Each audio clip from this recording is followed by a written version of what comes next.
Hello मेरे प्यारे साथियों, परवीन स्टडी क्लासेज के यूट्यूब चैनल में आप सभी का स्वागत है। मेरे प्यारे साथियों, आप हैं मेरे साथ और मैं हूं प्रवीण कुमार और आप सभी को प्यार भरा नमस्कार। मेरे प्यारे दोस्तों, आज हम लोग अक्टूबर मंथ के प्रतियोगिता दर्पण के सारे प्रश्न के सार संग्रह के सारे प्रश्न को देखेंगे।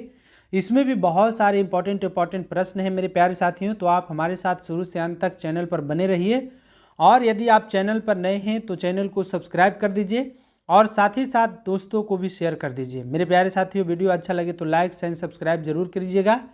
और आप हमारे टेलीग्राम चैनल से भी जुड़ सकते हैं। परवीन स्टडी क्लासेज के नाम से टेलीग्राम चैनल है जो आपको बहुत ही करंट अफेयर्स के लिए इम्पॉर्टेंट जो है टेलीग्राम चैनल साबित हो सकता है। बहुत सारे इम्पॉर्टेंट घटनाएं जो है प्रतिदिन का अपडेटेड घटनाएं आपके लिए शेयर किए जाते हैं और साथ ही साथ क्यूज का भी आयोजन किया जाता है। तो आप मेरे प्यारे साथियों हमारे टेलीग्राम से चैनल से जुड़ना न भूलिए।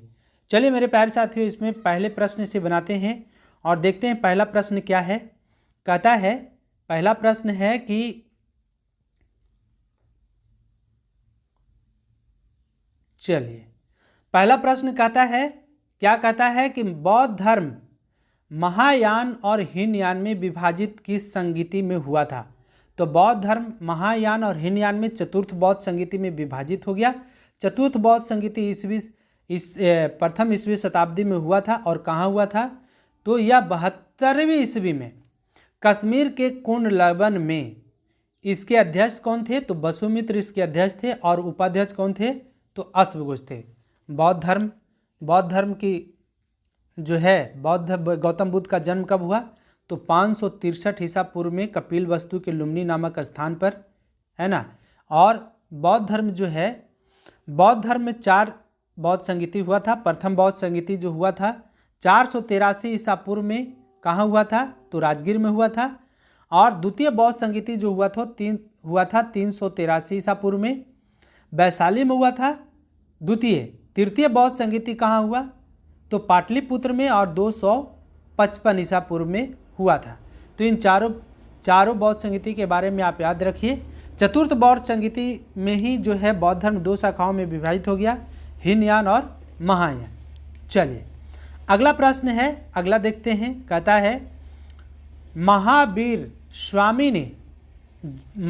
स्वामी ने जैन धर्म के 5 महाव्रतों में कौन सा महाव्रत जोड़ा।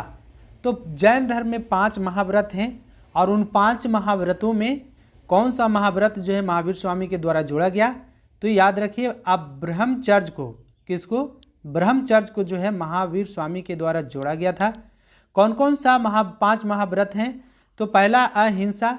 अहिंसा कहने का मतलब हिंसा न करना, सत्य बोलना हमेशा, अस्तेय चोरी न करना, ब्रह्मचर्य जीवन बिताना और अपरिग्रह। अपरिग्रह का मतलब क्या हुआ, तो अपरिग्रह का अर्थ होता है मतलब कोई भी चीज़ जो है भविष्य के लिए बचाकर नहीं रखना, मतलब संचित नहीं करना। तो अपरिग्रह मतलब अपरिग्रह मतलब कोई चीज़ ग्रह एक जगह इकट्ठा करके नहीं रखना। इसमें ब्रह्मचर्य को महावीर स्वामी के द्वारा जोड़ा गया, अभी हमने चर्चा भी किया। चलिए, तो जैन धर्म की स्थापना, जैन धर्म के प्रथम तीर्थकर कौन थे, जैन धर्म के प्रथम तीर्थकर ऋषभदेव थे। और 23वें तीर्थक कौन थे, तो पार्श्वनाथ। जैन धर्म के 24वें तीर्थंकर कौन थे, तो वे थे महावीर स्वामी। चलिए अगला प्रश्न देखते हैं। कहता है, 4 आश्रमों का सबसे पहला उल्लेख मिलता है, तो किस उपनिषद में मिलता है, तो ज्वालो उपनिषद में। 4 आश्रमों का सबसे पहला उल्लेख कहाँ मिलता है, तो ज्वालो उपनिषद में। और उपनिषद की कुल संख्या कितनी है, तो 108। उपनिषद की संख्या कितनी है, 8। वेदांग की संख्या 6 है। पुराणों की संख्या 18 है। और जो वेदों की संख्या कितनी है, 4 है। ये भी याद रखिए। तो वेद हो गया 4, उपनिषद हो गया 108, वेदांग हो गया 6 और पुराणों की संख्या 18।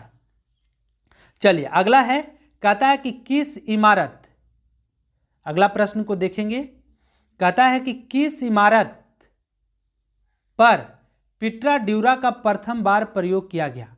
तो इत्मादुल्ला का मकबरा पर प्रथम बार पिटरा ड्यूरा का किस इमारत में पिटरा ड्यूरा का प्रथम बार प्रयोग किया गया? तो इत्मादुल्ला के मकबरा पर प्रथम बार पिटरा ड्यूरा का प्रयोग किया गया। चलिए अगला प्रश्न है।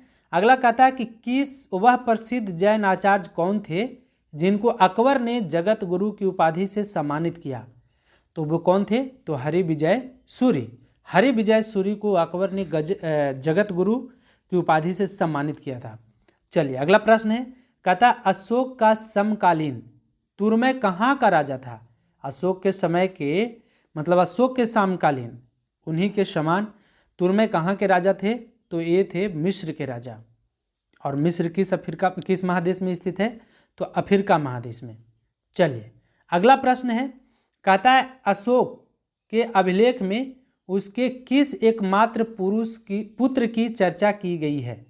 तो अशोक के किस अभिलेख में उसके एकमात्र पुत्र की चर्चा मिलती है? तो तीबर जो था अशोक के पुत्र थे और उन्हीं की चर्चा जो है तीबर की ही चर्चा जो थी अशोक के अभिलेखों में मिलता है। चलिए अगला प्रश्न है। कहता है कि किस सुल्तान ने इक्ता व्यवस्था आरंभ की थी? किस सुल्तान ने इक्ता व्यवस्था आरंभ की थी? यहाँ पर देख सकते हैं इक्ता व्यवस्था, इक्ता प्रणाली की शुरुआत इल्तुतमिश के द्वारा किया गया और इल्तुतमिश जो है इक्ता प्रणाली को लाया। इक्ता प्रणाली था क्या? तो इक्ता प्रणाली जो था कि अधिकारियों को वेतन के बदले में जमीन दिए जाते थे। क्या दिए जाते थे? भूमि दिया जाता था। तो उसी को इक्ता प्रणाली कहते थे। और इक्ता प्रणाली को किसने विनाश किया?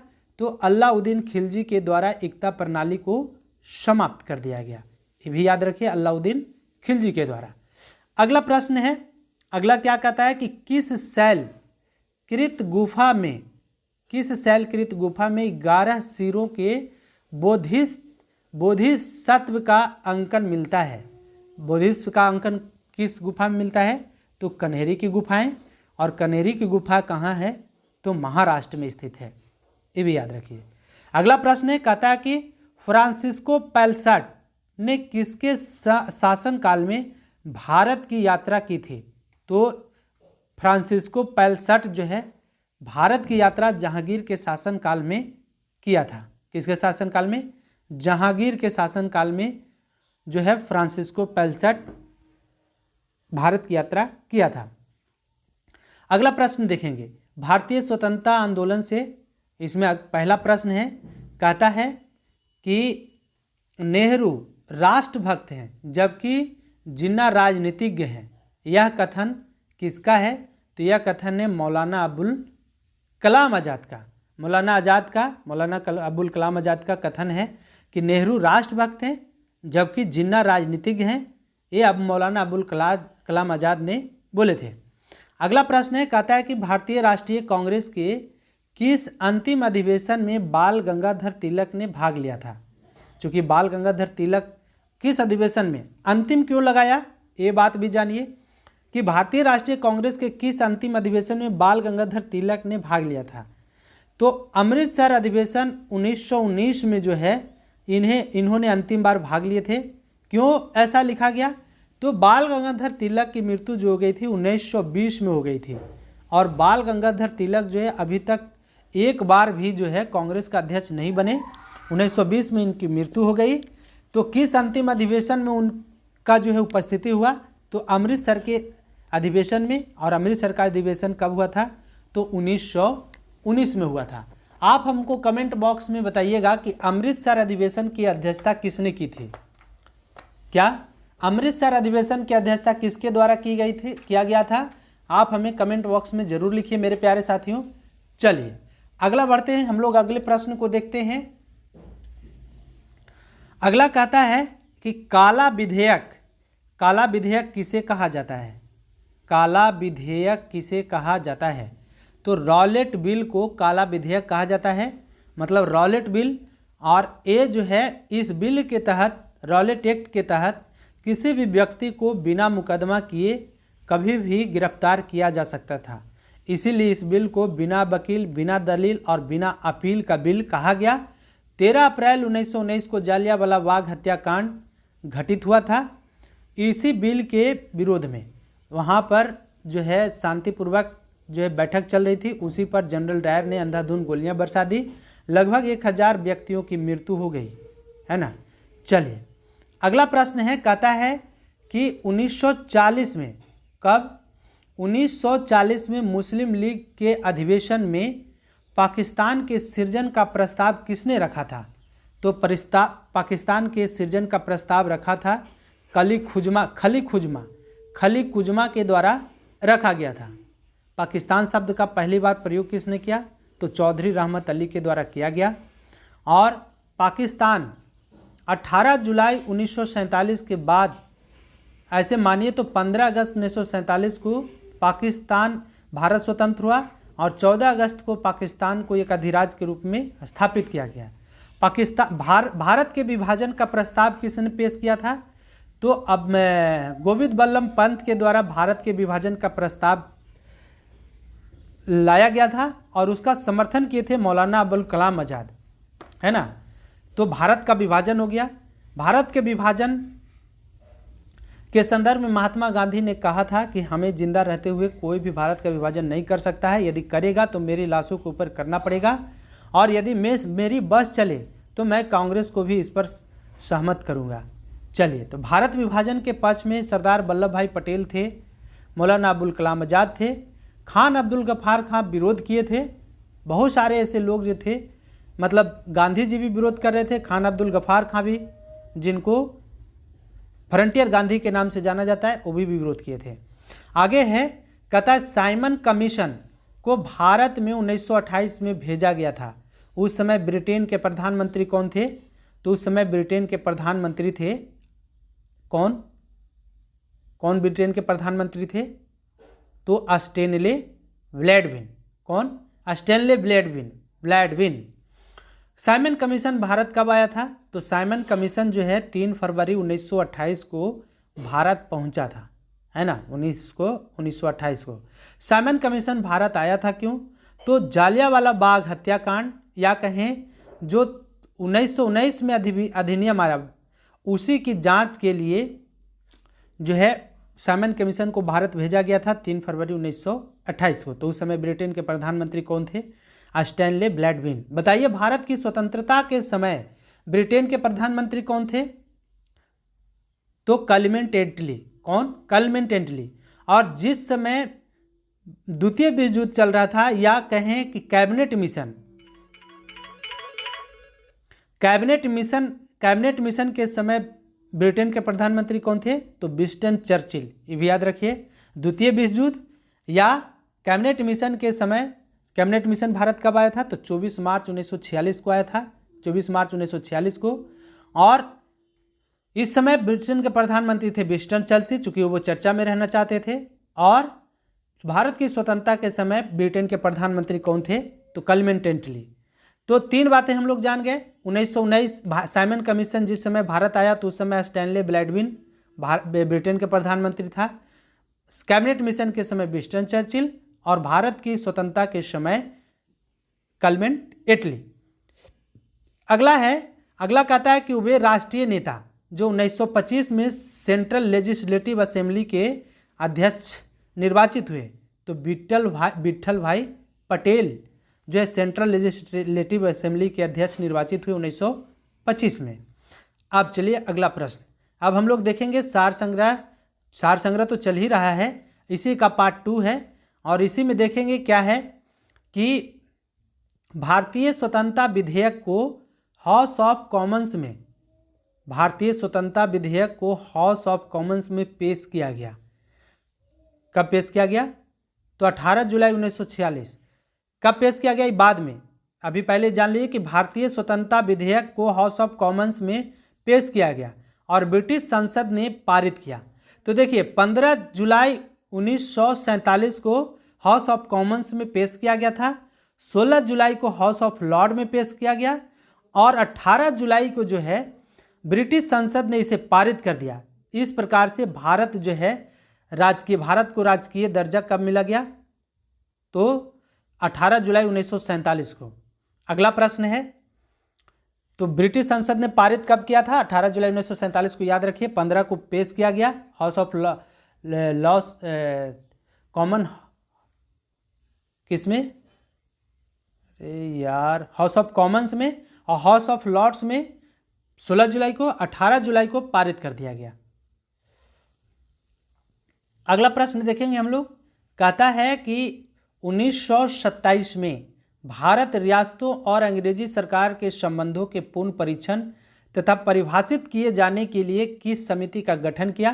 तो ये थे बटलर समिति। और बटलर समिति का गठन कब हुआ? तो 1927 में, ये भी याद रखिए। चलिए अगला है, मुजफ्फरपुर में किंग्सफोर्ड की हत्या का प्रयास कब किया गया? तो 1908 में। और किंग्सफोर्ड पर बम फेंकना था, लेकिन बम उसके ऊपर न फेंक करके ये चला गया था कैनेडी के पत्नी पर और उनके पुत्र पर। तो कैनेडी के पत्नी और उसका पुत्र का निधन हो गया था।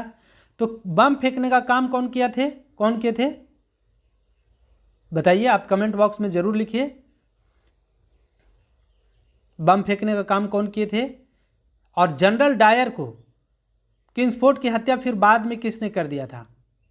ये भी आप कमेंट बॉक्स में लिखिए। अगला प्रश्न है, अल हिलाल समाचार पत्र किसके द्वारा राष्ट्रीयता के प्रचार के लिए शुरू किया गया था? तो अल हिलाल जो है अब्दुल कलाम आज़ाद ने समाचार पत्र, अब्दुल कलाम आज़ाद का समाचार पत्र था अल हिलाल, और इन्हीं के द्वारा राष्ट्रीयता के प्रचार के लिए शुरू किया गया था। कौन? अल हिलाल। तो अल हिलाल समाचार पत्र के संपादक कौन है? मौलाना अब्दुल कलाम आज़ाद। अब चलिए हम लोग भारतीय राज व्यवस्था एवं संविधान से चलते हैं। इसमें पहला प्रश्न है, कहता दिल्ली को एनसीटी राष्ट्रीय राजधानी प्रदेश संविधान के किस संशोधन से बनाया गया? तो किस संशोधन से बनाया गया था? तो ये था 69वां संविधान संशोधन। कौन सा संविधान संशोधन? 69वां संविधान संशोधन के तहत दिल्ली को राष्ट्रीय राजधानी क्षेत्र घोषित किया गया। अगला प्रश्न है, कहता है कि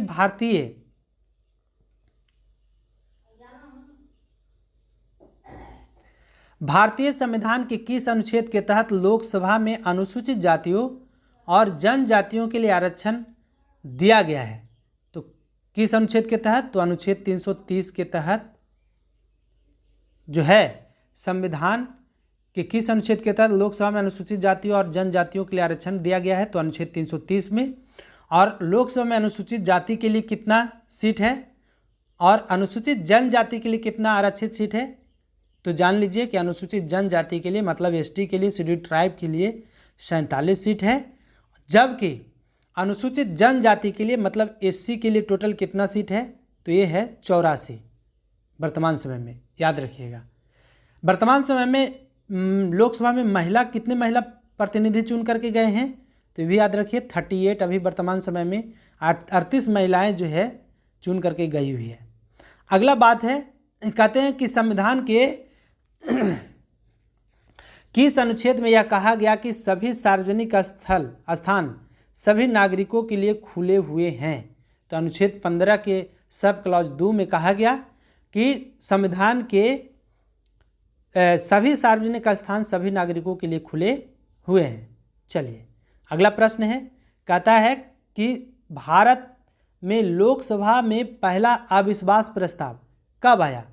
तो भारत में लोकसभा में पहला अविश्वास प्रस्ताव जवाहरलाल नेहरू के खिलाफ लाया गया था, 1963 में लाया गया, लेकिन इनके पक्ष में 62 मत, मतलब खिलाफ जो कर रहे थे उनके पक्ष में 62 मत पड़े, जबकि विपक्ष में 347 वोट पड़े। मतलब जवाहरलाल नेहरू के खिलाफ जब अविश्वास प्रस्ताव लाया गया तो 62 मत जो है अविश्वास प्रस्ताव के पक्ष में पड़ा और 347 वोट जो है विश्वास मत के पक्ष में पड़ा। इस प्रकार से वो पहला प्रधानमंत्री के पद पर बने रहे, अविश्वास प्रस्ताव पारित नहीं हुआ पूर्ण बहुमत से। अगला प्रश्न कहता है कि संविधान के किस भाग में संघ और राज्यों के अधीन सेवाएं संबंधी प्रावधान किया गया है? तो अनुच्छेद अब भाग है भाग 14। कौन सा भाग? भाग 14 में हित में से किस कानून से प्राप्त हुआ? लॉकडाउन के दौरान भारत सरकार के द्वारा प्रयुक्त असाधारण शक्तियों को विधिक आधार निम्नलिखित में से किस कानून से प्राप्त हुआ? तो डिजास्टर मैनेजमेंट एक्ट 2005 और एपिडेमिक डिजीज एक्ट 1897, इसी के तहत भारत सरकार काम कर रही थी। अगला है, कहता है कि कौन सी समिति मूल कर्तव्यों को संविधान में सम्मिलित करने का सुझाव दिया था? तो स्वर्ण सिंह समिति की अनुशंसा पर मूल कर्तव्यों को भारतीय संविधान में शामिल किया गया। और वर्तमान समय में मूल कर्तव्यों की संख्या कितनी है? तो 11। तो किस समिति के सिफारिश पर मूल कर्तव्य को शामिल किया गया? तो यह स्वर्ण सिंह समिति के सिफारिश पर। अगला प्रश्न है, कहता है कि राज्य के नीति निर्देशक तत्वों का उद्देश्य क्या है? तो लोक कल्याणकारी राज्य की स्थापना करना जो है राज्य के नीति निर्देशक तत्वों का उद्देश्य है। और राज्य लोक कल्याणकारी राज्य की स्थापना करना संविधान के किस अनुच्छेद में वर्णित है? तो अनुच्छेद 38 के तहत जो है केंद्र सरकार और राज्य सरकार लोक कल्याणकारी राज्य की स्थापना करेंगे। अगला प्रश्न है, कहता है कि किस सदन के सदस्यों द्वारा बहुमत से अविश्वास प्रस्ताव पारित होने पर मंत्रिपरिषद को त्यागपत्र देना पड़ेगा? तो लोकसभा किस सदन, कौन से सदन में अविश्वास प्रस्ताव पारित होने पर मंत्रिपरिषद को त्यागपत्र देना पड़ेगा? तो लोकसभा। राज्यसभा में चूंकि अविश्वास प्रस्ताव तो लाया नहीं जा सकता। चलिए अगला प्रश्न है कि लोकसभा और राज्यसभा की संयुक्त बैठक किसके द्वारा आहूत की जाती है? तो राष्ट्रपति के द्वारा। और लोकसभा और राज्यसभा के संयुक्त बैठक की व्यवस्था संविधान के किस अनुच्छेद में है? तो 108 में। चलिए ये भी जान गए। भारत एवं विश्व का भूगोल। अब हम लोग जानेंगे भारत एवं विश्व के भूगोल के बारे में। कहता है कि हॉर्न ऑफ अफ्रीका में शामिल किए जाने वाले कौन से देश हैं? तो देखिए इसके लिए ट्रिक आपको याद रखना है, SEEJ कहने का मतलब क्या हुआ? सोमालिया। एस से सोमालिया, ई से इथोपिया, ई से इरिट्रिया। यहाँ एक देश छोड़ा गया है, एक देश का नाम नहीं दिया गया जबकि वही शामिल है। सोमालिया, इथोपिया, इरिट्रिया और जे से जिबूती हो गया। आपको ये भी याद रखना कि हॉर्न ऑफ अफ्रीका के नाम से 4 देशों को जाना जाता है। कौन? तो ACJ के नाम से SEEJ, Somalia, Ethiopia, Eritrea, Djibouti. इसमें लैंडलॉक हॉर्न ऑफ अफ्रीका के नाम से जाने जो देश जाते हैं उसमें लैंडलॉक कंट्री कौन है? भूआविष्ट देश। तो इथोपिया है, ये भी याद रखिएगा। कौन? इथोपिया। मतलब ये चारों तरफ से भूमि से ही घिरा हुआ है, कोई समुद्री सीमाएं इससे नहीं लगती है। चलिए अगला प्रश्न है, कहता है कि पृथ्वी की जुड़वा बहन कहे जाने वाले ग्रह का नाम क्या है? तो शुक्र। और हम लोग जानते हैं बुध और शुक्र का कोई उपग्रह नहीं है। बेजा निर्जातीय समूह पाया जाता है। तो कहाँ पाया जाता है? मिस्र में। बेजा निर्जातीय समूह कहाँ पाया जाता है? मिस्र में। अगला है डॉगर बैंक जो एक महत्वपूर्ण मत्स्य क्षेत्र जाना जाता है, किस सागर में स्थित है? तो उत्तर सागर में स्थित है। यहीं पर नीदरलैंड है और इंग्लैंड भी है, उत्तर सागर के पास ही। उत्तर सागर की सीमा नीदरलैंड और इंग्लैंड से लगता भी है। तो डॉगर बैंक जो एक महत्वपूर्ण मत्स्य क्षेत्र के नाम से जाना जाता है, किस सागर में स्थित है? तो उत्तर सागर में। अगला है कि किस देश समूह की सीमा इजराइल से लगी हुई है? तो देखिए लेबनान, सीरिया, जॉर्डन, मिस्र। तो ये की बात याद रखिएगा, कौची जोशी मिले। ट्रिक याद रखिएगा कि इजराइल से जो सीमा लगती है, जोशी मिले कौन? जो से जॉर्डन, सी से सीरिया, जोशी मी से मिस्र, अले से लेबनान। जोशी मिले इजराइल में। कहाँ? जोशी मिले इजराइल में। तो इजराइल से 4 देशों की सीमा लगती है, लेबनान है, सीरिया है, जॉर्डन है, मिस्र है। इसके बाद जो है इजराइल जो है भूमध्य सागर की सीमा इजराइल से जरूर लगती है, ये भी याद रखिए। अगला है, कहता है जोशी मिले इजराइल में। आप ट्रिक को याद रखिए, बहुत ही आसान हो जाएगा। किस नदी का उपयोग ओलिव रिडले कछुआ अंडे देने के लिए करती है? तो कौन सा नदी है? देवी नदी। और देवी नदी महानदी की एक प्रमुख शाखा है। यह उड़ीसा में बहने के बाद बंगाल की खाड़ी में क्या हो जाता है? गिर जाता है। उड़ीसा में बहती है देवी नदी, महानदी की एक सहायक नदी है और बंगाल की खाड़ी में गिरती है। अगला प्रश्न कहता है कि कर्क रेखा के पास स्थित उष्णकटिबंधीय प्रदेश कौन कौन है? तो राजस्थान, झारखंड, पश्चिम बंगाल, मिजोरम। कर्क रेखा कौन कौन है? राजस्थान, झारखंड, पश्चिम बंगाल, मिजोरम, उष्णकटिबंधीय प्रदेश। 4 ही गो है। कौन कौन? राजस्थान, झारखंड, पश्चिम बंगाल, मिजोरम। ये 4 ही जो है राज्य कर्क रेखा के पास उष्णकटिबंधीय प्रदेश में स्थित है। कौन कौन? राजस्थान, झारखंड, पश्चिम बंगाल, मिजोरम। भारत के 8 राज्यों से कर्क रेखा गुजरती है। हमने ट्रिक भी इसलिए आपको बताया था। गुराम छ झा प त्र म, गुराम्छ झा पत्रम, मतलब गुजरात, राजस्थान, मध्य प्रदेश, छत्तीसगढ़, झारखंड, पश्चिम बंगाल, त्रिपुरा और मिजोरम। तो भारत के 8 राज्यों से कर्क रेखा गुजरती है। जबकि कर्क रेखा के पास स्थित उष्णकटिबंधीय कौन कौन है? तो पहला राजस्थान, दूसरा झारखंड का रांची शहर जो कर्क रेखा के एकदम सबसे नज़दीक है। राजस्थान, झारखंड, पश्चिम बंगाल और मिजोरम, इतना याद रखिए।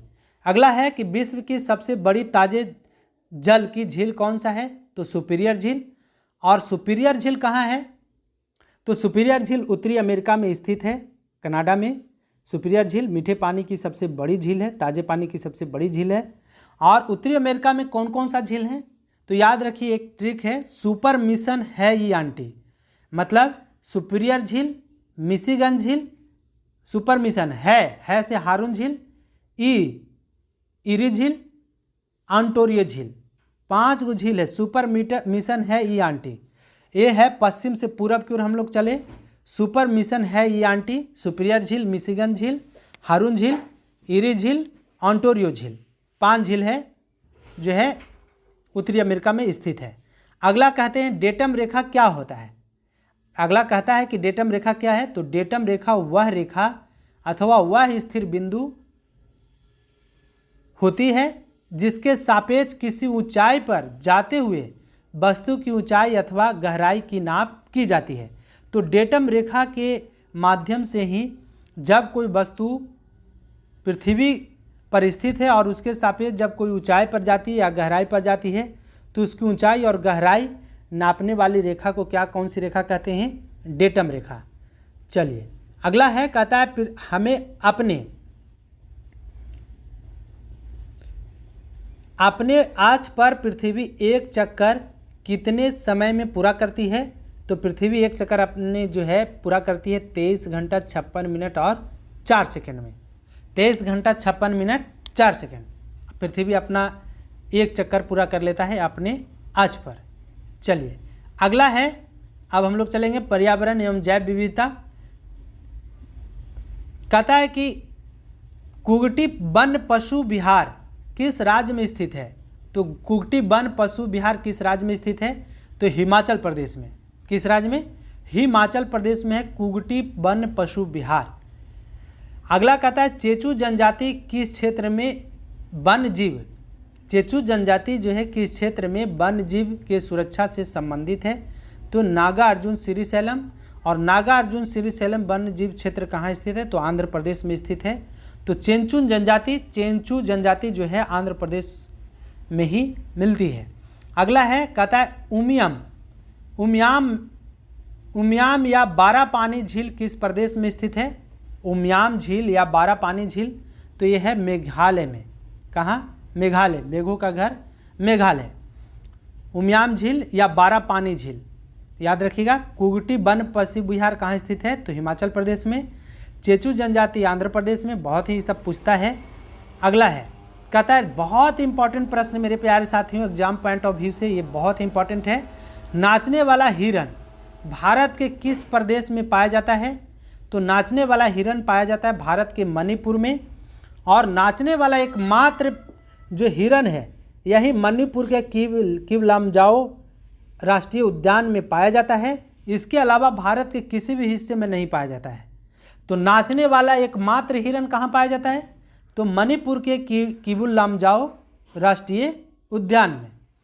चलिए अगला प्रश्न है, कहता है याद रखिएगा नाचने वाला हिरन कुगटी वन पशु विहार, एक बार रिकॉल कर लीजिए, हिमाचल प्रदेश में कुगटी वन पशु विहार।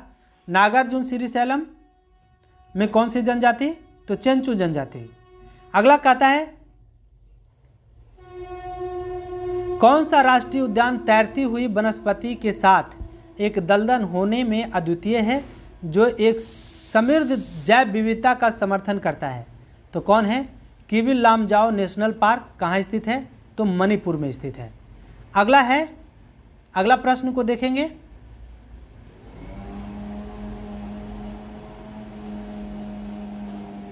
कहता है कि किसने सर्वप्रथम गहन पारिस्थितिकी डीप इकोलॉजी शब्द का प्रयोग किया? तो अर्निज नेस ने गहन पारिस्थितिकी डीप इकोलॉजी शब्द का प्रयोग किया। तो ये किए थे अर्निज नेस के द्वारा सर्वप्रथम गहन पारिस्थितिकी डीप इकोलॉजी शब्द का प्रयोग किया गया था। चलिए अगला है, कहता है कि अंतर्राष्ट्रीय प्राकृतिक संरक्षण संघ यानी IUCN का मुख्यालय कहाँ है? तो स्विट्जरलैंड के ग्लैंड में स्थित है। IUCN का फुल फॉर्म होता है international union for conservation of nature. किस क्षेत्र में संलग्न संगठन है? तो जीव के संरक्षण से संबंधित है। और IUCN का मुख्यालय कहाँ है? तो स्विट्जरलैंड के ग्लैंड में स्थित है। अगला कहता है कि पृथ्वी के वायुमंडल में ओजोन O3 की उपस्थिति से क्या होता है? तो ये जो है वायुमंडल से जो हानिकारक पराबैंगनी किरणें हैं उसको पृथ्वी के भीतर प्रवेश करने से रोकने में सहायता करती है। यदि हमारे वायुमंडल में ओजोन परत नहीं होती तो पृथ्वी पर जितने भी सारे जीव जंतु थे वो सब के सब क्या हो जाते? त्वचा कैंसर से ग्रसित हो जाते हैं। चलिए, तो ओजोन परत का बहुत ही बड़ा योगदान है। अब हम लोग चलते हैं इकोनॉमिक्स से, भारतीय अर्थव्यवस्था। कहता टेबल एंड टूरिज्म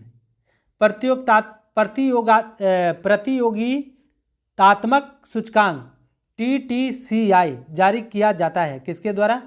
तो विश्व आर्थिक मंच के द्वारा। और हाल ही में विश्व आर्थिक मंच का बैठक कहाँ हुआ था? तो दावोस में, स्विट्जरलैंड के दावोस में।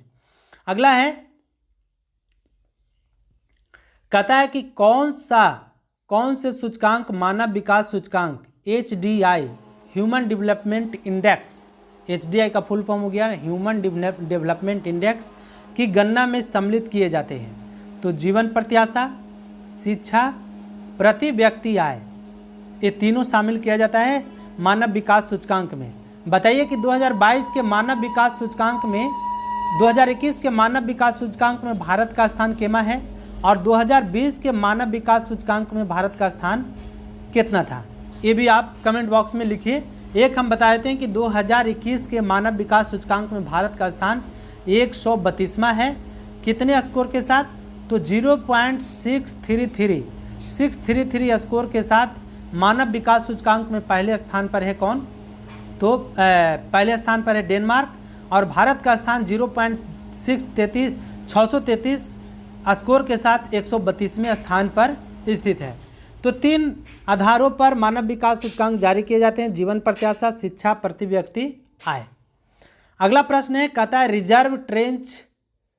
रिजर्व ट्रेंच स्थिति RTP एक शब्द है जिसका प्रयोग किसके संदर्भ में किया जाता है?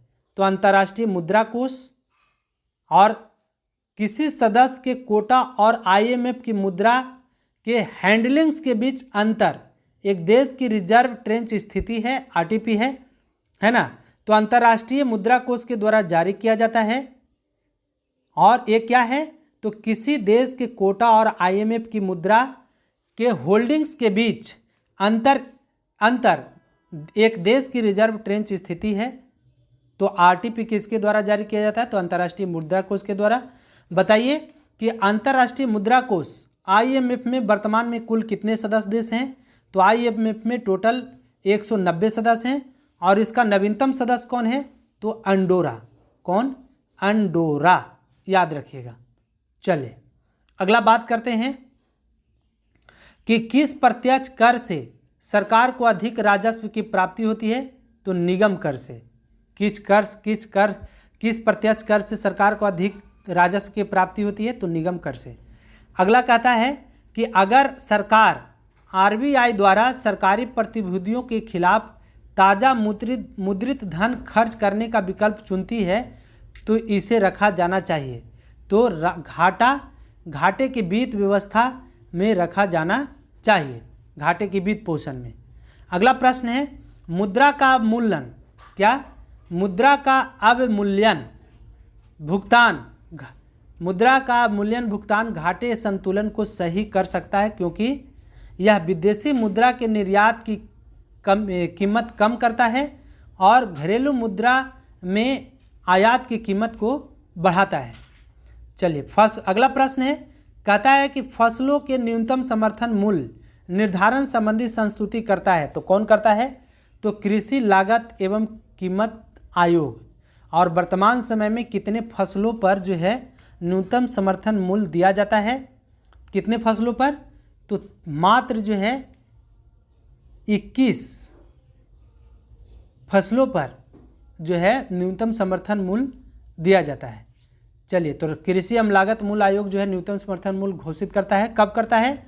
तो किसी भी फसल के बीज रोपने से पहले, बीज बोने से पहले जो है न्यूनतम समर्थन मूल्य को घोषित किया जाता है। कहता है कि किस स्थिति में, स्लाइड हो रही है क्यों यार, किस स्थिति में मुद्रा के मूल्य में वृद्धि होती है तथा वस्तुओं और सेवाओं की कीमतों में गिरावट होती है? तो मुद्रा संकुचन या अपस्फीति, मतलब मुद्रा के मूल्य में वृद्धि। ऐसे जानिए कि जब मुद्रास्फीति होता है तो मुद्रा का मान मार्केट में बढ़ जाता है, उस स्थिति में जो है मुद्रा का वैल्यू गिर जाता है। तो मुद्रास्फीति में मुद्रा का मान घट जाता है और मुद्रा अवमूल्यन में, मतलब मुद्रा संकुचन या अपस्फीति में, किसमें? अपस्फीति में मुद्रा का मान जो है में वृद्धि होती है, क्योंकि जब वस्तुओं का उत्पादन अधिक होता है और मार्केट में मुद्रा कम होता है तो वस्तुएं सस्ती हो जाती है। और जब मुद्रास्फीति होता है तो मुद्रास्फीति में मार्केट में वस्तुओं की मात्रा कम जाती है और मुद्रा का मान बढ़ जाता है। तो ये जरूर याद रखिए। मुद्रास्फीति जो है कई कारणों पर निर्भर करता है। एक बार मुद्रास्फीति पर हम लोग क्लास लेंगे और इस पर डिटेल से चर्चा करेंगे मेरे प्यारे साथियों, बहुत जल्द ही। कहता अंतर्राष्ट्रीय व्यापार में बीपीडी इकाई का उपयोग किस वस्तु के लिए किया जाता है? तो क्रूड ऑयल के लिए। किस वस्तु के लिए? Crude oil. अगला कहता है कि राजस्व तटस्थ दर RNR भारत में किस कर का एक घटक है? तो राजस्व तटस्थ दर जो है RNR भारत में किस कर का एक घटक है? तो GST का। किसका? GST का। चलिए अब हम लोग चलेंगे सम्मान विज्ञान एवं तकनीकी। एक मिनट।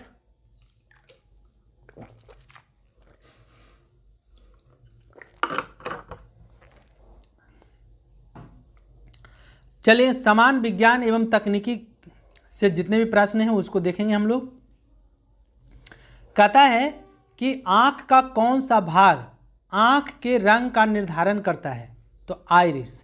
और आंख में प्रकाश का नियंत्रण किसके द्वारा किया जाता है? तो आइरिस के द्वारा ही।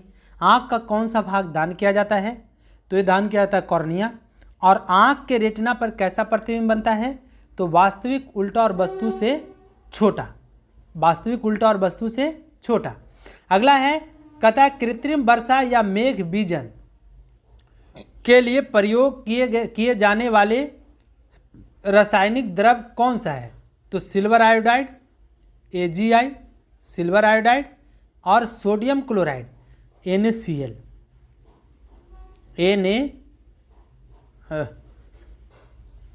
NaCl। और है सूखी बर्फ। सूखी बर्फ होने के मतलब ठोस कार्बन डाइऑक्साइड, जिसको CO2 कहते हैं। तो कृत्रिम वर्षा या मेघ बीजन के लिए प्रयोग किए जाने वाले रासायनिक द्रव कौन कौन है? तो सिल्वर आयोडाइड है, सोडियम क्लोराइड है, सूखी बर्फ है। चलिए अगला प्रश्न देखते हैं। कहता है कि स्लीप एपनिया एक भयंकर निद्रा रोग है जिसमें क्या होता है? तो निद्रा में बार बार थोड़ी देर के लिए श्वास बाधित होता रहता है। क्या होता है? तो निद्रा में बार बार थोड़ी देर के लिए श्वास बाधित होते रहता है जब किसी व्यक्ति को इस प्रकार का बीमारी हो तो समझिए कि स्लीप एपनिसिया हो गया है उसको। कौन सा बीमारी? स्लीप एपनिया, एपनिया कहें या स्लीप एस्नेपिया कहें। अगला बात है, कहता है कि सिरके में कौन सा एसिड? तो एसिटिक एसिड, और एसिटिक एसिड का फॉर्मूला क्या होता है? तो CH3COOH, CH3COOH, CH3COOH, ये होता है एसिटिक एसिड। तो सिरका में कौन सा एसिड? Acetic acid. अगला कहता है, क्या कहता है कि यदि दो सदिशों को परिमाण एवं दिशा में किसी त्रिभुज की दो क्रमागत भुजाओं द्वारा दर्शाए जाए तो इनके परिणाम सदिश को त्रिभुज की तीसरी भुजा को विपरीत क्रम में लेकर दर्शाया जाता है। इसे क्या कहते हैं? तो इसे कहते हैं सदिशों का त्रिभुजीय नियम। अगला कहता है कि नर एनोफिलीज मच्छर से मलेरिया नहीं फैल सकता। क्यों? क्योंकि यह पादप रसों से अपना भोजन प्राप्त करता है, मानव रक्त से नहीं। तो नर एनोफिलीज मच्छर से मलेरिया नहीं फैलता है। किससे फैलता है? तो मादा एनोफिलीज मच्छर से फैलता है, और मादा एनोफिलीज मच्छर जो है आपको काटने के बाद मलेरिया हो जाएगा। क्यों? तो वो जो है हमारे खूनों से अपने अंडे की लार्वा तैयार करता है, इसीलिए जो है मादा एनोफिलीज मच्छर जो है हमको काटता है।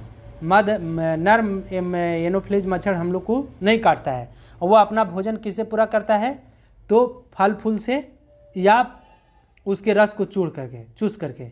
अगला कहता है कि ढालू सड़क पर पत्थर लुढ़काना ऊर्ध्व ऊपर की ओर उठाने से अधिक आसान होता है। क्यों ऐसा होता है?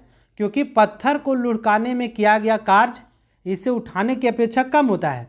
कोई भी पत्थर को जब आसमान से आप लुढ़काएंगे तो उसमें आपको कोई बल नहीं लगेगा, लेकिन जब उसी पत्थर को ऊपर की ओर आपको फेंकना पड़ेगा, गिराना है कोई पत्थर को हाथ में लेकर के, तो प्रैक्टिकल कर लीजिए तो आसानी से गिर जाएगा। लेकिन उसी पत्थर को जब आपको ऊपर की ओर फेंकना है तो थोड़ा ताकत लगाने पड़ता है। तो ये कहता है ढालू सड़क पर पत्थर लुढ़काना ऊर्ध्व ऊपर की ओर उठाने से अधिक आसान होता है, क्योंकि पत्थर को लुढ़काने में किया गया कार्य इसे उठाने की अपेक्षा कम होता है। चलिए अगला प्रश्न देखते हैं। कहता है कि पक्षियों को ऊंचाई पर उड़ते समय सांस की परेशानी क्यों नहीं होती है? तो इसका कारण है कि उनमें अतिरिक्त वायु कोश होते हैं, इसलिए पक्षियों को आसमान में उड़ने पर कोई परेशानी नहीं होता है। अगला प्रश्न है, कहता है एनीमोमीटर से क्या मापते हैं? तो वायु की गति। क्या मापते हैं? वायु की गति एनीमोमीटर से मापा जाता है। चलिए अगला प्रश्न है, लोहे में जंग लगने से बचाने के लिए जिंक की परत चढ़ाई जाती है। इस प्रक्रिया को क्या कहते हैं? तो गैल्वेनाइजेशन, मतलब गैल्वेनीकरण। और गैल्वेनीकरण में किस धातु का प्रयोग किया था? तो जस्ता का, और जस्ता का संकेत क्या होता है? Zn। चलिए अगला अब हम लोग चलेंगे शिक्षा एवं बाल मनोविज्ञान से। आप हमेशा लगातार इस प्रश्न के बारे में जानते ही हैं, रेगुलर देखते चलिए, इसको थोड़ा स्पीड में निकाला जाएगा।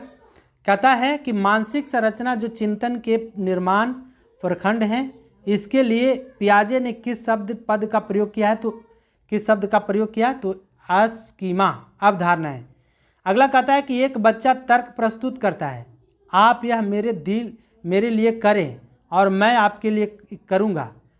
यह बच्चा कोलह वर्ग की नैतिक तर्कना कि किस अवस्था के अंतर्गत आएगा? तो सामाजिक अनुबंध अभिमुखीकरण के अंतर्गत। चलिए अगला प्रश्न है, कहता है कि शैक्षिक उद्देश्यों के ब्लूम के वर्गीकरण के भावात्मक पक्ष से कौन सा स्तर संबंधित है? तो व्यवस्थापन, आग्रहण, अनुक्रिया। अगला प्रश्न है, कहता है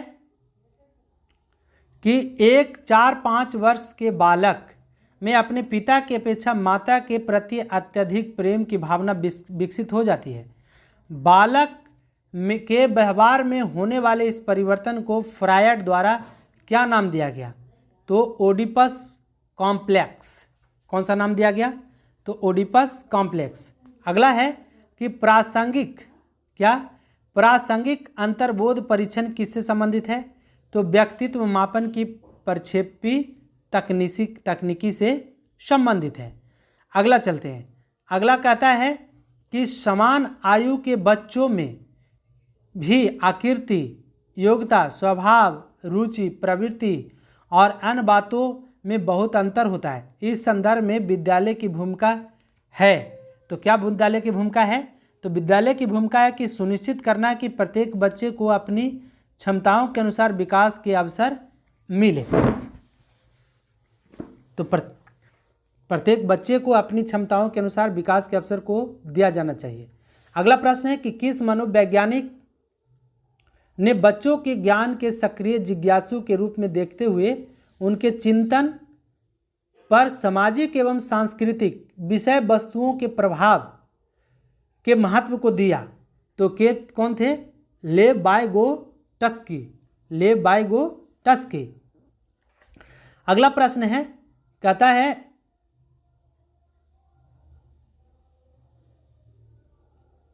कि कल्पना कीजिए कि आप एक महत्वाकांक्षी अध्यापक हैं। आप कक्षा अध्यापन के विषय में अत्यंत ऊंचा आदर्श रखते हैं, किंतु आपका कठिन परिश्रम कारगर नहीं होता। इस समस्या के पीछे कारण हो सकता है कि आपके शिक्षण का स्तर विद्यार्थी की क्षमता से अधिक ऊंचा है। तभी कोई विद्यार्थी जो है, कल्पना कीजिए कि आप एक महत्वाकांक्षी अध्यापक हैं, हम भी एक अध्यापक हैं, वाचन कर दे रहे हैं। आप कक्षा अध्यापन के विषय में अत्यंत ऊंचा आदर्श रखते हैं, किंतु आपका कठिन परिश्रम कारगर नहीं होता है। इस समस्या के पीछे का कारण हो सकता है कि आपके शिक्षण का स्तर विद्यार्थियों की क्षमता से अधिक ऊंचा है। तो अब हमको भी लगता है कि छोटी छोटी चीज़ें, ज़्यादा इजी चीज़ें बताया जाना चाहिए, है ना। आप हमें सजेशन करके दीजिए कि कैसे जो है हम इस मुकाम को आगे बढ़ा सकें, कैसे आसानी से इस मुकाम को हासिल कर सकें। मेरे प्यारे दोस्तों, यदि आप एक अच्छे मेरे मित्र हैं तो आप हमेशा कमेंट बॉक्स में सजेशन जरूर करिए कैसे और भी चीज़ों को अच्छा किया जा सकता है। कहता है, अगला प्रश्न कहता है कि पियाजे ने बालक एवं उसके वातावरण के मध्य चलने वाली परस्पर क्रिया द्वारा निर्मित समतुल्यन को कहा जाता है? तो अनुकूलन कहा जाता है। अगला प्रश्न है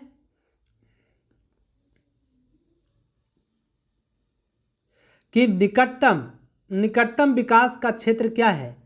तो निकटतम विकास का क्षेत्र है बच्चों के वर्तमान स्तर पर स्वतंत्र प्रदर्शन और वयस्क व अधिक कौशल वाले समकक्षियों की सहायता से बच्चों द्वारा उपार्जित किए जाने वाले प्रदर्शन के मध्य का क्षेत्र। चलिए अब हम लोग चलते हैं अगले प्रश्न की ओर। अगला है संप्रेषण संचार। कहता है कि संचार के एरिस्टोटल मॉडल आधार क्या है? तो समाज और सामाजिक संरचना। कहता है अगला प्रश्न कि जब दो या दो से अधिक व्यक्ति आपस में संचार करते हैं तो वह कहलाता है अंतर्वैयक्तिक संचार। अगला है कि ज़्यादा व्यक्तिक होना किस प्रकार का संप्रेषण माध्यम है? तो नकारात्मक संप्रेषण माध्यम। तो ज़्यादा व्यक्तिक होना नहीं चाहिए किसी मनुष्य को, न तो नकारात्मक संप्रेषण का माध्यम हो जाएगा। अगला कहता है कि संप्रेषण संजालों में से किसमें समूह का प्रत्येक सदस्य केवल अपने से निकटतम सदस्य से ही संप्रेषण कर सकता है? तो श्रृंखला संजाल से। अगला प्रश्न है कि संप्रेषण में किस का नियम प्रयुक्त होता है? तो keep it short and smile के लिए किस का प्रयोग किया जाता है? अगला प्रश्न है, कहता है कि जब व्यक्ति यह अनुभव करते हैं कि उनके व्यवहार को प्रतिबंधित किया जा रहा है तो वे एक प्रकार से प्रतिक्रिया करते हैं जिसे वो कहा जा सकता है। क्या कहा जा सकता है? तो मनोवैज्ञानिक प्रतिघात। क्या कहा जा सकता है? मनोवैज्ञानिक प्रतिघात। अगला है कि एनकोडिंग चैनल एवं डिकोडिंग किस सिद्धांत के बुनियादी घटक हैं? तो संचार सिद्धांत के। अगला है, कहता है कि जन प्रवाद ग्रेप वाइन संप्रेषण की विशेषता क्या है? तो समूह सदस्यों की सामाजिक आवश्यकताओं को संतुष्ट करने को उद्धत किसी भी दिशा में जाने की छूट, शामिल लोगों के स्वहितों को पूरा करने के लिए व्यापक रूप से प्रयुक्त। अगला है कि कालिक संप्रेषण का अध्ययन जाना जाता है तो क्रोनेमिक्स के रूप में जाना जाता है। अगला है, प्रशासनिक व्यवहार के अंतर्गत निर्देशन जारी रखना किस प्रकार का संप्रेषण है? तो अधोगामी संप्रेषण का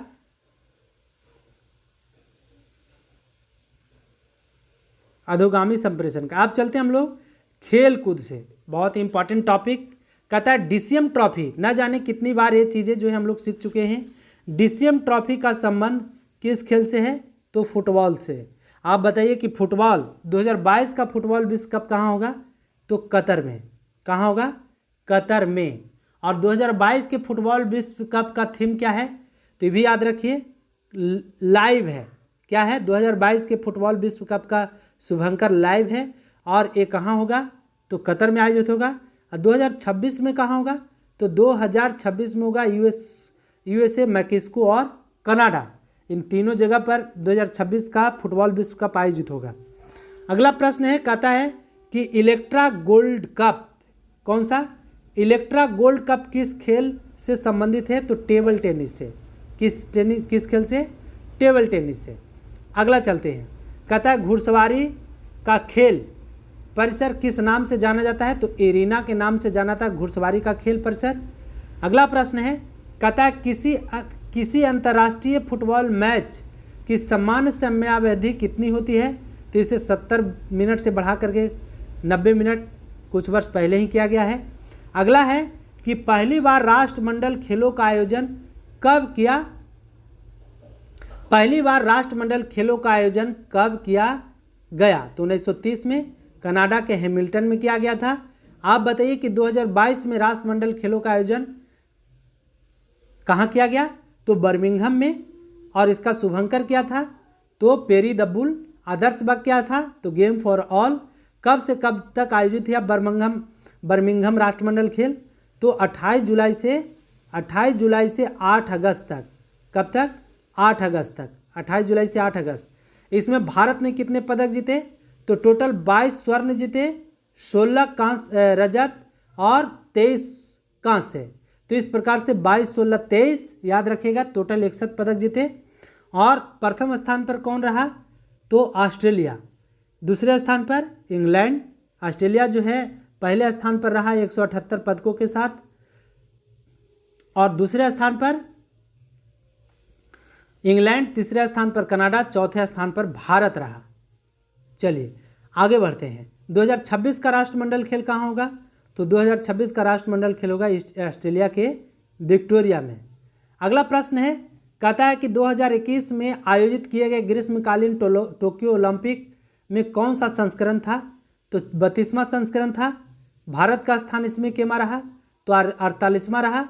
और कितना जो है पदक भारत ने जीता ग्रीष्मकालीन ओलंपिक में, टोक्यो ग्रीष्मकालीन ओलंपिक में? तो टोटल 1 स्वर्ण, 2 रजत, 4 कांस्य, मतलब टोटल 7 पदक जीता, जिसमें स्वर्ण पदक 87.58 मीटर भाला फेंक करके दूर भाला फेंक करके जो है ये नीरज चोपड़ा ने स्वर्ण पदक जीते थे। इसी के उपलक्ष्य में प्रतिवर्ष जो है 7 अगस्त को भाला फेंक दिवस मनाया जाने लगा। चलिए, मीराबाई चानू किस खेल से संबंधित है? तभी जो है राष्ट्रमंडल खेल में मीराबाई चानू 49 केजी भार वर्ग में स्वर्ण पदक जीते हैं और भारोत्तोलन से संबंधित है। पहला यही जो है राष्ट्रमंडल खेल में भारत के लिए पहला स्वर्ण पदक जो है मीराबाई चानू के द्वारा ही जीता गया था। अगला है, ओलंपिक में सर्वप्रथम शुभंकर का प्रयोग किस वर्ष किया गया? तो 1968 में।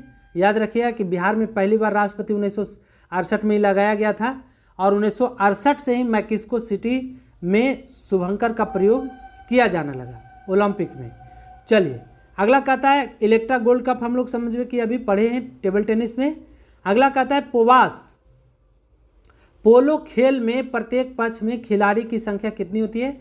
तो 4-4। एक ट्रिक याद रखिए, पोवास वाली कब?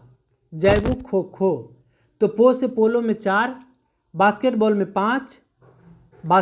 5, वॉलीबॉल में 6, पोवास वाली कब? कबड्डी में 7, जैबू जिम्नास्टिक में 8, खो खो में 9।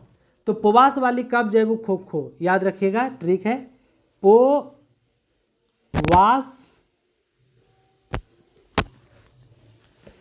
वाली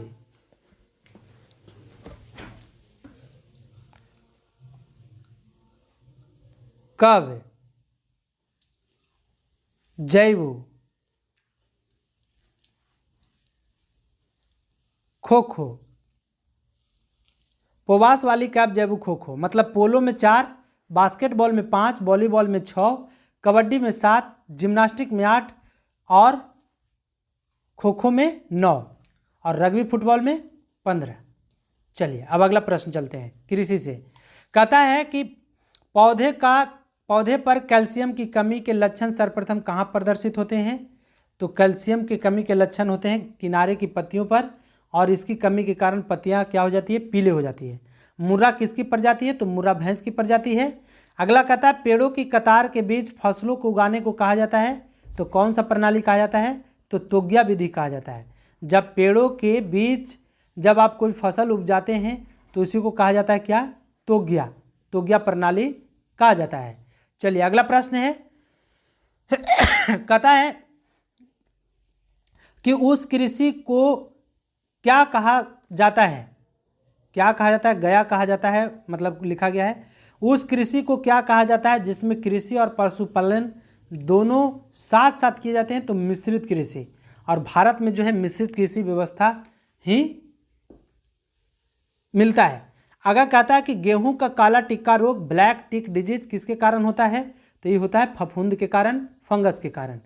अगला प्रश्न है कहता दलहनी फसलों में कौन सा रंग द्रव नाइट्रोजन स्थिरीकरण में सहायक होता है? तो लेग हीमोग्लोबिन जो है दलहनी फसलों में रंग द्रव नाइट्रोजन स्थिरीकरण में सहायक होता है, लेग हीमोग्लोबिन। कहता पोमोलॉजी में किसका अध्ययन किया जाता है? तो फलों का अध्ययन किया जाता है। पोडोलॉजी में मिट्टियों का अध्ययन, और निथोलॉजी में स्वप्नों का अध्ययन, इक्थियोलॉजी में मछलियों का अध्ययन, सीरोलॉजी में छिपकलियों का अध्ययन। तो ऐसे याद रखिए। जेरेंटोलॉजी में बुढ़ापे का अध्ययन। आगे कहता है कि किसे मानव उत्पाद धान मैन मेड सीरियल्स कहा जाता है? तो ये कहा जाता है ट्रिटिकेल्स को मैन मेड सीरियल्स कहा जाता है। अगला है कि निषेचन के बिना फल के विकास को क्या कहते हैं? तो पार्थेनोकॉप। जब कोई फल बिना निषेचन के पैदा हो जाता है या उगाता है तो उसी को कहते हैं पार्थेनोकॉप। मधुमक्खी के लिए कौन सा कीटनाशक हानि रहित होता है? तो मधुमक्खी के लिए कौन सा कीटनाशक हानि रहित होता है? तो एंडोसल्फान। कौन? एंडोसल्फान। अगला है कंप्यूटर ज्ञान। कहता है कि एमएस वर्ड में फॉल्ट साइज बढ़ाने के लिए प्रयुक्त होने वाला शॉर्टकट क्या है? तो कंट्रोल और प्लस दबाएंगे तो फॉल्ट साइज बढ़ जाएगा। इंटरनेट मेल पता के दो भागों होते हैं। @ के बाद आने वाले भाग को क्या कहते हैं? तो डोमेन, है ना? क्या कहते हैं? डोमेन। @ के बाद आने वाले भाग को कहते हैं डोमेन। कहता है क्रोम, सफारी और ओपेरा ये सभी क्या हैं? तो वेब ब्राउज़र हैं। क्या है? Web browser. कहता है एमएस वर्ड फाइल में क्लिपबोर्ड की सामग्री को पेस्ट करने के लिए किस कीबोर्ड शॉर्टकट का प्रयोग किया? तो कंट्रोल+ भी करेंगे तो पेस्ट हो जाएगा, कंट्रोल+S दबाएंगे तो सेव हो जाएगा, कंट्रोल+F दबाते हैं तो फाइंड होता है, कंट्रोल+N दबाएंगे तो न्यू पेज खुलता है। तो इस तरह से आप याद रखिए शॉर्टकट। कहता है बैंकों में चेकों को संसाधित करने के लिए बैंक निम्नलिखित में से कौन सी निविष्ट तकनीकी का प्रयोग करता है? तो MICR। और MICR का फुल फॉर्म क्या होता है? तो मैग्नेटिक इंक कैरेक्टर रिकॉग्नाइजेशन। अगला है माइक्रोसॉफ्ट वर्ड, मतलब MS वर्ड फाइल में क्लिपबोर्ड की सामग्री को पेस्ट फिर वही दे दिया है तो कंट्रोल+ भी हम लोग दबाएंगे तो पेस्ट हो जाता है। अगला है कि कंट्रोल+A दबाते हैं तो ऑल सिलेक्ट हो जाता है। अगला कहता है कि सॉफ्टवेयर कोड में त्रुटियां ढूंढने की प्रक्रिया को कहा जाता है डीबगिंग। क्या? डीबगिंग। क्या कहते हैं? तो डीबगिंग कहते हैं। अगला है वैसे कंप्यूटर प्रोग्राम जो डाटा फाइल को नष्ट कर देते हैं तथा प्रोग्राम फाइलों को खराब कर देते हैं, साथ ही हार्ड डिस्क का बूट सेक्टर भी खराब कर देते हैं, क्या कहलाते हैं? तो वायरस। क्या कहलाता है? वायरस। इसीलिए कंप्यूटर को वायरस से बचाने के लिए एंटीवायरस डाला जाता है, एंटीवायरस सॉफ्टवेयर। अगला कहता है कि मदरबोर्ड के जिस भाग में इनपुट और आउटपुट कार्ड लगता है उसे क्या कहते हैं? तो एक्सपेंशन स्लॉट कहते हैं। क्या कहते हैं? Expansion slot. अगला कहता है कि कि सी प्रोग्राम को किसकी सहायता से मशीन कोड में परिवर्तित किया जाता है? तो कंपाइलर के सहयोग से। अब चलेंगे हम लोग मेरे प्यारे साथियों विविध से। विविध में भी आपको बहुत सारे इंपॉर्टेंट बातें देखने को मिलेंगे। चलिए, बहुत इंपॉर्टेंट है कि दशेर कथा पुस्तक के लेखक कौन है? तो दशेर कथा पुस्तक के लेखक हैं शाखाराम देवस्कर। बहुत ही इंपॉर्टेंट है, याद रखिए। कथा गोसाई दत्त मूल नाम से किस रचना का है? गोसाई दत्त मूल नाम से किसकी रचनाकार है? किसकी रचनाकार है? तो सुमित्रा नंदन पंत। गोसाई दत्त मूल नाम से किस रचनाकार का है? मतलब गोसाई दत्त के रचनाकार कौन है? तो सुमित्रा नंदन पंत। थिपुसम त्योहार किस समुदाय द्वारा मनाया जाता है? तो तमिल समुदाय द्वारा। किस समुदाय द्वारा? तमिल। अगला है, कहता है कि बाउल परंपरा से जुड़े लोग किस प्रदेश में पाए जाते हैं? तो पश्चिम बंगाल। और पश्चिम बंगाल, बाउल शब्द का प्रयोग कहाँ किस राज्य के लिए किया जाता है? तो पश्चिम बंगाल के लिए। क्या है बाउल? तो कहता है कि बाउल पश्चिम बंगाल के मिथक गायकों का एक समूह है। किसका? मिथक गायकों का। अगला कहता है कि भारतीय